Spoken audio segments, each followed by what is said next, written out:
सोनिया एक गरीब परिवार में पली बढ़ी लड़की थी। उसके घर की हालत इतनी ज्यादा बुरी थी कि आज के समय में भी वो कच्चे मकान में रहा करते थे। सोनिया के घर में बिस्तर और कुर्सी जैसी कोई चीज नहीं थी। सोने और बैठने के लिए बस कुछ पुरानी फटी चटाइयां रखी हुई थी। सोनिया के पिता का देहांत भी काफी सालों पहले हो चुका था। तब से सोनिया की माँ सुधा जैसे तैसे छोटे मोटे काम करके उसे पाल पोस रही थी। ऐसे ही एक सुबह जब सुधा चूल्हे पर काम कर रही होती है, तभी सोनिया बोलती है, माँ, आप कब तक ऐसे अकेले काम करती रहेंगी? मुझे भी अपने साथ ले जाया करो ना, मैं भी काम कर लिया करूँगी। नहीं नहीं बेटा, मैं तो काम करती हूँ, इतना ही बहुत है। भला तुझे क्यों इस काम पर लगाना है मुझे? आराम से तू घर पे रह, तुझे काम करने की कोई जरूरत नहीं है।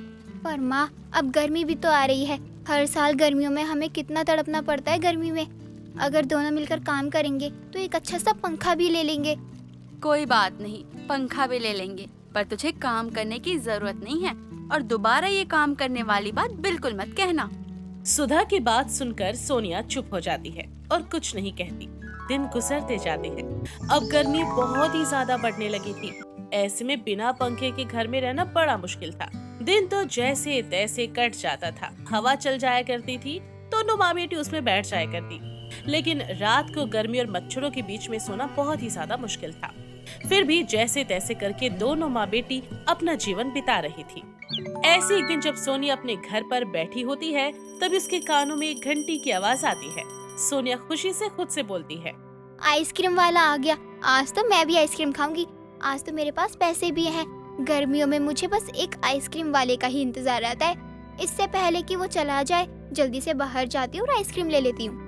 सोनिया भागकर बाहर जाती है। सोनिया के आसपास रहने वाले लोग आइसक्रीम वाले से आइसक्रीम ले रहे थे। हो inky Minki ponky, father has a donkey, और मैं लेकर आया हूँ आइसक्रीम। आइसक्रीम डोंकी वाले का आइसक्रीम। अरे जो खाए वो खो जाए और जो ना खाए वो ललचाए। अरे आओ आओ, सस्ते में महंगे में हर तरह के आइसक्रीम मिलेंगे। अरे भाई आ जाओ, खा लो। उन्हीं सब में सोनिया आइसक्रीम वाले के पास जाकर बोलती है, भैया, आइसक्रीम कितने की है? अरे मैडम जी, 20 रुपए से 200 तक की है। कौन सी चाहिए, कौन सी दूं आपको? आप बस ये बताओ। अरे हर टाइप की मिलेगी हमारे पास आइसक्रीम। और जैसे ही आप खाओगी आप कहोगी आइसक्रीम खाऊंगी, कश्मीर जाऊंगी, मजे आएंगे। बताओ बताओ। 20 रुपए? मेरे पास तो बस 5 रुपए है। उसमें कोई आइसक्रीम नहीं है क्या? अरे मैडम जी, क्या बात कर रही है? 5 रुपए में चाहिए आपको? अरे रे, 5 रुपए में तो ताजमहल बिकता है। हाँ, जाके खरीद लीजिए। अरे कैसी बात करती हैं आप? अरे 5 में ना इसका रैपर तक ना है और आपको आइसक्रीम खानी है 5 रुपए में। चलिए चलिए, आवान दीजिए। लेना है तो 20 रुपए दीजिए, वरना भूल जाइए। और पैसे तो नहीं है मेरे पास, इतने में ही दे दो ना। बाकी के पैसे मैं बाद में दे दूंगी। एक बात बोलूं, तुम्हारे जैसे ना 36 मिलते हैं मुझे, जो कहते हैं आज उधार दे दो, कल मैं आपको पैसे पक्का दे दूंगी। दूसरे दिन तो दिखते तक नहीं है। और भाई मुझे माफ कर, मैं तुम जैसे फटीचरों को देकर अपना घाटा नहीं करना चाहता, इसलिए मैं कहूँगा चुपचाप से मुंह बंद करो और साइड हटो। चलो। नहीं नहीं, मैं पैसे लेकर कहीं नहीं भागूंगी। दे दो ना एक आइसक्रीम, बहुत गर्मी है, इसे खाकर थोड़ी राहत मिल जाएगी। देखो, जब तुम्हारे पास पूरे पैसे हो ना तब आना, तब मैं दे दूंगा। लेकिन अभी अभी के लिए मुझे माफ करो, मैं नहीं दे सकता। 5 रुपए में तो मैं बिल्कुल भी नहीं दे सकता। पर मेरा इस गर्मी में आइसक्रीम खाने का बहुत मन है। रख लो ना 5 रुपए और दे दो एक आइसक्रीम। बाकी के सारे पैसे मैं कल दे दूंगी, पक्का। अरे जाओ ना, इतनी बार कह चुका हूं, जाओ जाओ जाओ। सुनाई नहीं देता क्या? अरे निकलो यहाँ से। आली पीली धंधा मंदा करने में लगी हुई हो। अरे जब कुछ खाने का शौक होता है ना तो जेब में पैसा होना चाहिए, और जब पैसा ना हो ना, औकात ना हो, तो शौक भी नहीं होना चाहिए। एक तो इनको खाना है, वो भी उधार में खाना है। मैं कैसे कैसे लोग हैं दुनिया में। तुम जैसे लोग ना पैदा भी दूसरों के भरोसे होते हो। अरे हटो, साइड हटो, फालतू में समय बर्बाद कर दिया।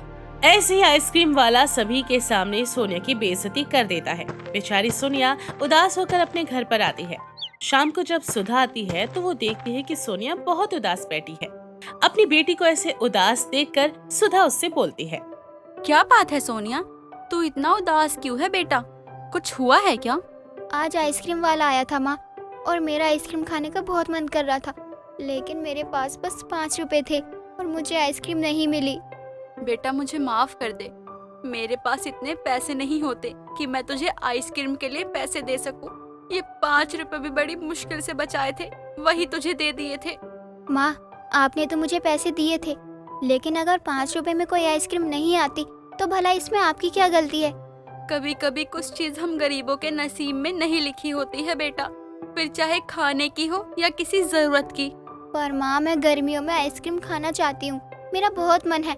सब लोग कितने मजे से गर्मी में आइसक्रीम खाते हैं, मैं भी खाना चाहती हूँ। ठीक है बेटा, मैं कोशिश करूंगी। ऐसे ही सुधा सोनिया से बात करने के बाद घर के कामों में लग जाती है।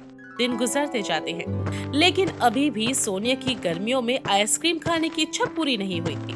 वो हर दिन ललचाई हुई आंखों से आइसक्रीम वाले को देखा करती, लेकिन चाहकर भी आइसक्रीम नहीं खरीद पाती। ना ही आइसक्रीम वाला उस पर तरस खाकर उसे उधार आइसक्रीम देता।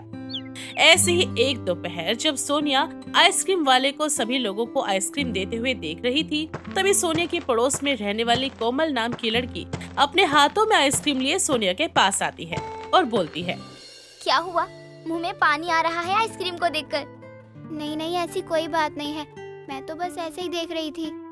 अरे मुझे पता है कि तुम्हें आइसक्रीम खाने की कितनी तड़प हो रही होगी, लेकिन तुम जैसी गरीब के पास पैसे नहीं आइसक्रीम खाने के। मेरे पास पैसे हो या ना हो, तुम्हारे पास तो है ना, और तुम आइसक्रीम खा भी रही हो, तो फिर मुझे क्यों सुना रही हो? ओहो, आइसक्रीम नहीं मिली तो गुस्सा मेरे ऊपर उतारोगी? गरीब हो, लेकिन तेवर तो बहुत अमीर वाले हैं तुम्हारे। मुझे तुमसे बहस करने का कोई शौक नहीं है। तुम्हारी आइसक्रीम पिघल रही है, उसे खा लो। देखो, तुम्हारी ये जो लालची नजरें है ना, मेरी आइसक्रीम पर ही टिकी हुई है, तभी तो मेरी सारी आइसक्रीम इतनी जल्दी पिघल रही है। मेरी नियत की वजह से नहीं, गर्मी की वजह से तुम्हारी आइसक्रीम पिघल रही है, और अगर और देर तुमने मुझसे बकवास करी ना तो तुम्हारी आइसक्रीम नीचे भी गिर जाएगी। सोनिया इतना बोल ही रही थी कि तभी कोमल की आइसक्रीम सच में पिघलकर नीचे गिर जाती है और कोमल का बुरा सा मुंह बन जाता है। वो पैर धमकाती हुई वहाँ से चली जाती है और तभी कोमल अपनी माँ विमला के साथ सुधा के घर आती है। क्यों री सुधा, यही संस्कार दे रखे हैं क्या तूने अपनी इस लालची बेटी को?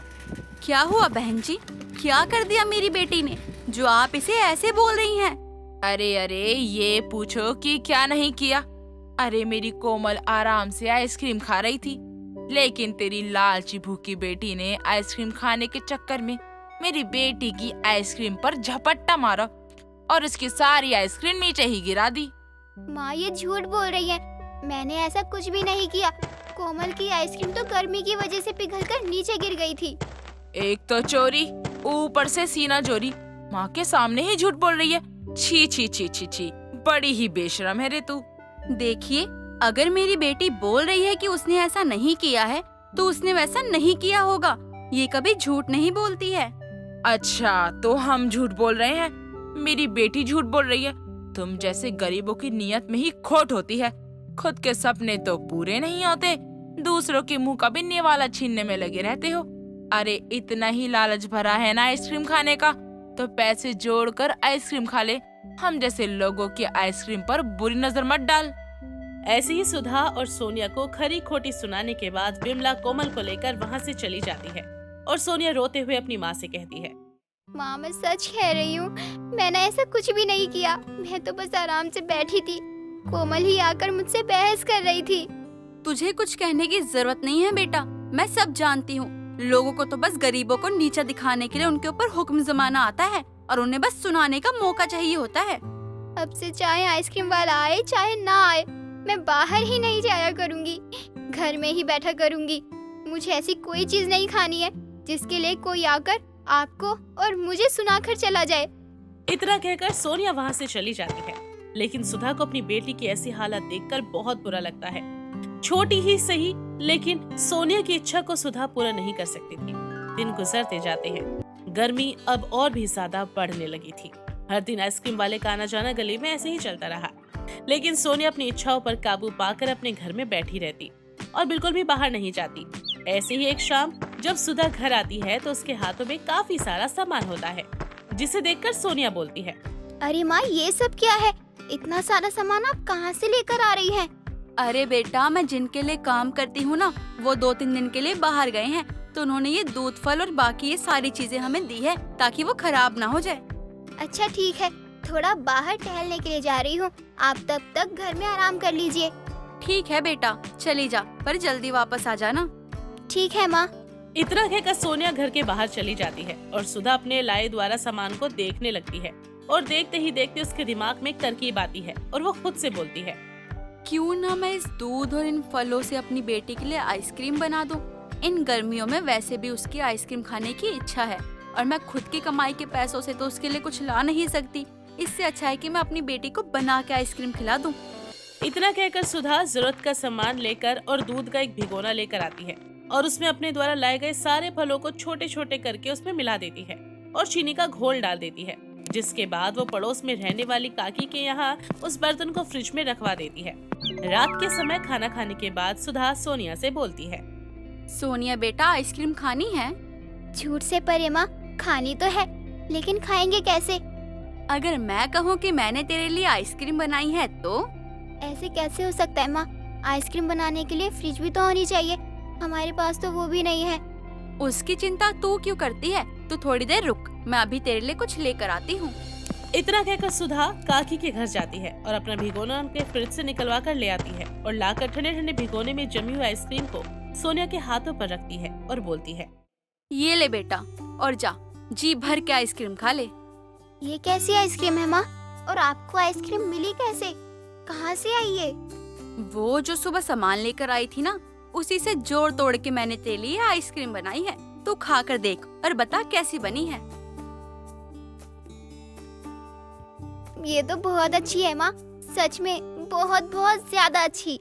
शुक्र है भगवान का, तुझे ये पसंद आ गई। देर से ही सही, लेकिन मैंने तुझे आइसक्रीम खिलाने की इच्छा तेरी पूरी कर दी। सच में आइसक्रीम वाले अंकल सबको जो आइसक्रीम देते हैं ना, मुझे उसका स्वाद नहीं पता, पर मुझे पक्का यकीन है कि वो आइसक्रीम इस आइसक्रीम से ज्यादा अच्छी नहीं होगी। शायद भगवान को यही मंजूर था, तेरी इन गर्मियों में आइसक्रीम खाने की इच्छा पूरी हो जाए, इसलिए मुझे ये सारा सामान मिला और मैंने उससे ये आइसक्रीम बना दी। बहुत बहुत शुक्रिया माँ, जो आपने मेरी इच्छा को पूरा किया, चाहे एक बार ही सही। आज गर्मियों में मैंने आइसक्रीम खाई। खा ले, सारी खा ले, सारी तेरे लिए ही बनाई है, जितना दिल करे उतना खा ले। इस तरह गरीब सोनिया की गर्मियों में आइसक्रीम खाने की इच्छा पूरी हो जाती है। एक बार ही सही, लेकिन वो जी भर कर आइसक्रीम खाती है। जानकी की बड़ी बहू को एक लड़का था और बाकी की 4 बहुओं को कोई बच्चा नहीं था, लेकिन चारों बहुएं सूरज यानी जानकी के पोते से जलती थी। ये औरतें ना जाने मेरे पोते से इतना क्यों जलती हैं? अगर इतना ही गुमान है तो खुद का बच्चा क्यों नहीं कर लेती? कभी कभी तो इनके साथ मुझे सूरज को छोड़ने में भी डर लगता है। कहानी की शुरुआत होती है जानकी से, जो अपने 14 साल के पोते के साथ बैठी होती है। तभी सूरज अपनी दादी से कहता है, दादी, क्या मैं थोड़ी देर के लिए खेलने जाऊं? मुझे बाहर खेलने का बहुत मन कर रहा है। नहीं, तुझे खेलना ही है तो घर के आंगन में खेल, कहीं भी बाहर जाने की जरूरत नहीं है। लेकिन दादी, आप मुझे बाहर क्यों नहीं जाने देती? मुझे भी बाहर जाना है खेलने के लिए। आप मना कर देती हो और माँ भी मना कर देती है। बेटा, आंगन में ही गोलू के साथ खेल ले, मैंने कभी मना किया है खेलने से? बस मुझे तेरी चिंता है, तू बाहर गया तो गिर ना जाए कहीं। ठीक है दादी, आप कहती है ना, तो मैं नहीं जाता बाहर, यहीं आंगन में खेल लेता हूँ। जानकी की 5 बहुएं थी, जिसमें से जानकी की सबसे बड़ी बहू निशा को एक बेटा था, जिसका नाम सूरज था। और सूरज के जन्म के साथ ही जानकी के बड़े बेटे का निधन हो गया था। वहीं जानकी की बाकी बहुओं को कोई बच्चा नहीं था। अब देर शाम जानकी के घर विमला का आना होता है। अरे जानकी, कैसी है? बस कुछ देर पहले ही गांव से आई हूँ। गांव घूमकर बड़ा अच्छा महसूस कर रही हूँ। शहर में तो बस पार्क से घर और घर से पार्क ही होता है घूमना घुमाना। अरे मैं भी सोच रही हूँ गाँव जाने का। मेरी बड़ी वाली बहन रहती है गाँव में, और तू तो मेरे घर का हाल जानती ही है। कहने को तो 5 बहुएं हैं, लेकिन एक भी किसी काम की नहीं है। अरे अब क्या कर दिया किसने? बच्चों की चिंता खा रही होगी जानकी, मैं समझ सकती हूँ। नहीं विमला, तू क्यों समझेगी मेरा दुख? मुझे पोता पोती देने वाली मेरी बहुएं भी जब मुझे नहीं समझ पा रही हैं, तो तू क्या ही समझेगी।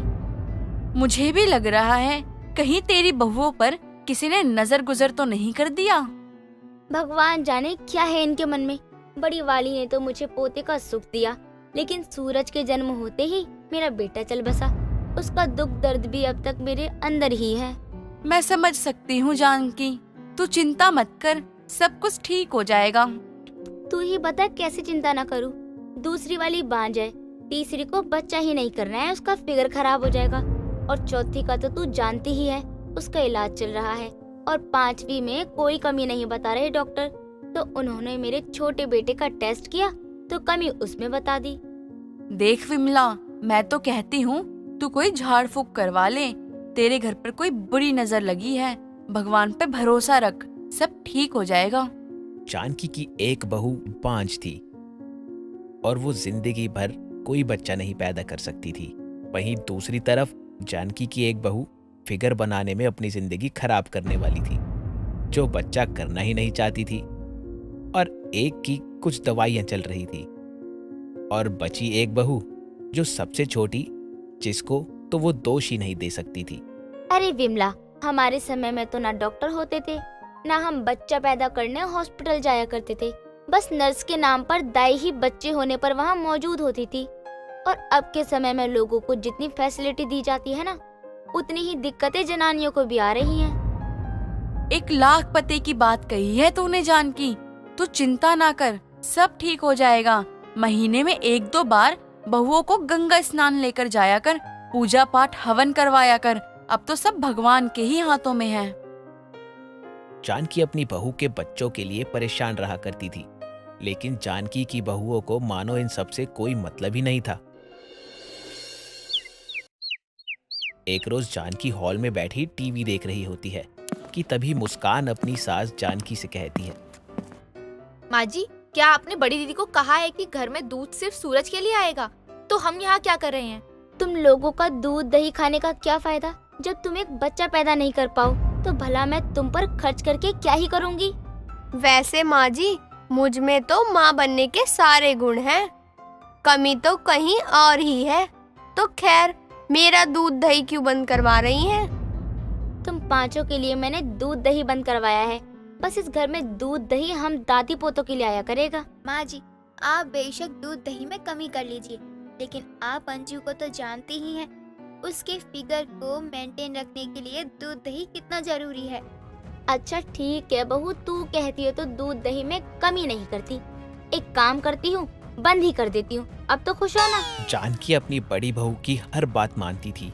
ये देख बाकी की चारों बहुएं निशा से बहुत जलती थी, यहाँ तक कि वो उसके बेटे सूरज से भी प्यार से बात नहीं करती थी। सूरज, जा दुकान से अपनी चाची के लिए बिस्कुट ले आ, उसमें से मैं तुझे भी 2 बिस्किट दे दूंगी। हाँ, क्यों नहीं चाची, मैं अभी गया और अभी आया। लेकिन ये बात आप दादी को मत कहिएगा, वरना वो मुझे डांटेंगी। हाँ, किसी से नहीं कहूँगी। चल अब जा जल्दी। सूरज भी अंजू के कहने पर दुकान जाता है। इधर निशा और जानकी सूरज को ढूंढ रहे होते हैं, लेकिन कुछ देर बाद सूरज रोते हुए घर आता है। माँ मेरे को चोट लग गई, कितना खून बह रहा है। अरे कैसी लगी मेरे लल्ला को चोट? तू ठीक तो है ना? तू बाहर गया ही क्यों था? कितनी बार तुझे कहा है घर से निकलने से पहले मुझसे पूछ लिया कर। दादी, मैं तो चाची के लिए बिस्किट लेने गया था, उन्होंने कहा था मुझे बिस्किट खिलाएंगी, तो मैंने भी मना नहीं किया। किसके कहने पर गया था? नाम पता उसका? आज मैं खाल उधेड़ कर रख दूंगी उसकी। जब घर में सबको पता है सूरज को कहीं बाहर नहीं जाने देती हूँ मैं। तेरी हिम्मत कैसे हुई सूरज को बाहर भेजने की? माँ जी, माना कि हमारा बच्चा नहीं है, इसका मतलब ये नहीं है कि आप इसे सर पर चढ़ा कर रखेंगी। मैं तो तुम लोगों से पहले ही कहती थी कि इस घर में औरतों की इज्जत नहीं होती है, उसकी ही होती है जो इस घर के कुल को आगे बढ़ाने के लिए बच्चा पैदा करे। दीदी के बारे में कुछ भी मत बोलो, और सूरज अभी बच्चा है, उसे अभी अकल ही कहाँ है। हाँ क्यों नहीं, सूरज तो बेअकल है और हम बदनसीब हैं जो इस घर की बहू बने बैठे हैं। जानकी अपनी बहुओं से बहुत परेशान थी। उनका ताना बाना एक दूसरे पर पूरे दिन ही चलता रहता था। ऐसे ही एक रोज जानकी घर पर नहीं होती और निशा किसी काम से मार्केट गई होती है, और घर में सिर्फ अंजू, मुस्कान, काजल और चंदा ही होते हैं। वहीं एक कमरे में सूरज अकेला बैठकर पढ़ रहा होता है कि तभी एक आदमी अंजू से पानी मांगता हुआ घर के दरवाजे पर आ जाता है। बहन जी, एक गिलास पानी मिलेगा क्या? बहुत प्यास लगी है। जी मैं अभी लेकर आती हूँ पानी। जितनी भी चीजें हैं, पैसे, गहने और कीमती घड़ी, ये कान के भी, सब कुछ निकाल कर इस कपड़े में बांध दो, वरना इसका गला काट दूंगा। दीदी मुझे बचा लो, मैं मरना नहीं चाहती। मुस्कान, चंदा, जो भी है तुम लोगों के पास दे दो इसे, जल्दी करो। आप बहुत अच्छे, जल्दी से ये सब कुछ यहाँ निकाल कर रख दो। अब देखो हमारे पास जो कुछ भी था हमने आपको दे दिया है, अब तुम अंजू को छोड़ दो। चाची ऐसे भूत बनकर खड़े मत रहो, इसे कुर्सी से जल्दी से बांध दो और पुलिस को फोन कर दो। हाँ हाँ, मैं तो अभी पुलिस को फोन करती हूँ। कुछ देर बाद ही पुलिस भी आती है और उसी वक्त जानकी और निशा भी घर आ जाते हैं और पुलिस को एक अनजान आदमी को ले जाते देख जानकी अपनी बहू से कहती है, अरे ये पुलिस यहाँ क्यों आई है हमारे घर? और सूरज कहाँ है? सूरज तो ठीक तो है ना? माँ जी मुझे माफ कर दीजिए, मैंने सूरज को कभी अपने बच्चे का प्यार नहीं दिया, लेकिन आज उसने साबित कर दिया कि एक बेटा अपनी माँ की जान बचाने के लिए अपनी जान की परवाह तक नहीं करता। हाँ माँ जी, आज मुझे भी एक बात का एहसास हुआ है कि हमने कभी सूरज को अपना बेटे का प्यार दिया ही नहीं है, लेकिन वो अपनी माँ के साथ साथ हम चारों को भी माँ मानता है। और आज से सूरज की एक माँ नहीं बल्कि 5 माएं हैं। ये हुई ना बात, मेरी 5 बहुओं की एक संतान। जानकी को चंदा सारी बात बता देती है और सूरज की निडरता और प्यार ने तो सबका दिल ही पिघला दिया था।